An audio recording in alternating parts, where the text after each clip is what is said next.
Hello friends, চলে এলাম আজকে আবার একটি নতুন ভিডিও নিয়ে। ভিডিওটি কিন্তু একটি রেসিপির, আর এটা সবারই খুব ফেভারেট একটা জিনিস, আর সবারই একটা জানা রেসিপি যদিও, তবুও বানিয়েছি যখন তখন ভাবলাম শেয়ার করি তোমাদের সাথেও। মেয়ের ইচ্ছে ছিল মোমো খাওয়ার। এবার যেমন ইচ্ছে তেমন কাজ, আর আমার মেয়ে আমাকে বলবে কিছু বানিয়ে দিতে আর সেটা আমি বানাবো না, এটা হতে পারে না।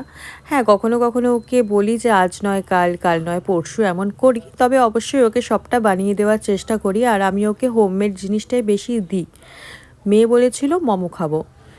এবার আমাকে বলেছে দুদিন ধরে মোমো খাবো। তারপরে আমি ভাবলাম যে না, বানিয়ে দিই ওর জন্য মোমো। তো এবার ঘরে আমার ভেজিস যা যা ছিল, আমি ভাবলাম ভেজ মোমোই সেটা দিয়ে তৈরি করি।